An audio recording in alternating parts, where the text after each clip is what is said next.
ناظرین کے پی کے اسمبلی نے جو وزراء ہیں بالآخر انہوں نے حلف اٹھا لیا۔ 10 وزراء ہیں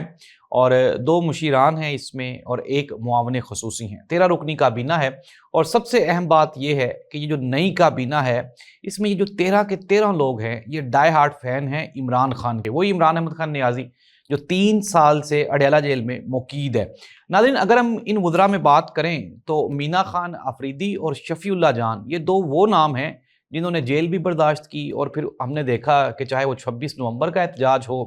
یا پھر اس سے پہلے بھی جو احتجاج ہوئے ہیں پی ٹی آئی کی، اس میں یہ جو لوگ ہیں یہ پیش تھے۔ ناظرین ایک ٹائم تھا جب پاکستان تحریک انصاف کی جو سینئر قیادت ہے جنید اکبر اور اسد کیسر لوگ